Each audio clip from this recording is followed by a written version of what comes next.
Foreign Secretary Boris Johnson has traveled to the U.S. Victoria Jones, PA. Boris Johnson will appear on Donald Trump's favorite TV show in an effort to save the Iran nuclear deal. The Foreign Secretary has traveled to the United States as part of a last-ditch diplomatic effort to persuade Mr. Trump not to pull out of the international accord.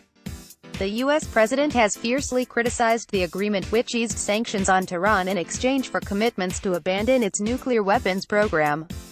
Mr. Trump will decide on May 12 whether to reimpose sanctions and effectively torpedo the international alliance behind the deal. Donald Trump is poised to pull out of the Iran nuclear deal. Niall Parson, PA, the Foreign Secretary, is expected to appear on the Fox. The Foreign Office confirmed Mr. Trump would appear on the show during his visit to the United States. Mr. Johnson will also hold talks with senior administration officials including Vice President Mike Pence and National Security Advisor John Bolton.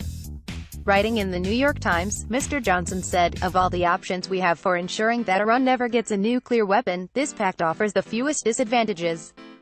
It has weaknesses, certainly, but I am convinced they can be remedied." Indeed, at this moment Britain is working alongside the Trump administration and our French and German allies to ensure that they are.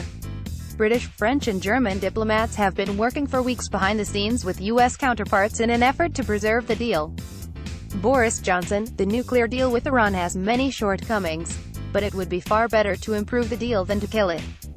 https://t.co/ck3p5pme4j NYT Opinion at Night Opinion, May 6, 2018. Mr. Johnson said the deal had put restrictions on Iran's nuclear program and, now that these handcuffs are in place, I see no possible advantage in casting them aside. Only Iran would gain from abandoning the restrictions on its nuclear program, he warned, adding, "At this delicate juncture, it would be a mistake to walk away from the nuclear agreement and remove the restraints that it places on Iran."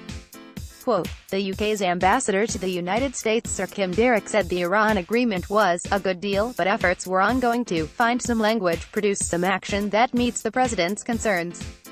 He told CBS, "We have been talking at senior official level to the administration with our French and German colleagues for several weeks now. We think we are making progress. We haven't got there yet, we have a few days left to see if we can find a way through." Sir Kim said that, "Plan A is that the U.S. stays in the deal, but we are looking at all eventualities." The ambassador also insisted that Mr. Trump's controversial comments about knife crime in London would not damage relations ahead of his visit to the UK in July. "I don't think it complicates the president's visit. Every country has an issue with knife crime," he said. Israeli PM's speech on Iran's past nuclear weapons research shows why we need Iran nuclear deal. Iran deal based not on trust but verification, allowing it unprecedented access. Need to keep deal. Under its terms, Iran is committed to a peaceful nuclear energy program. But Mr. Trump has been a vocal critic of the agreement and in January issued an ultimatum to either fix the deal's disastrous flaws, or the United States will withdraw.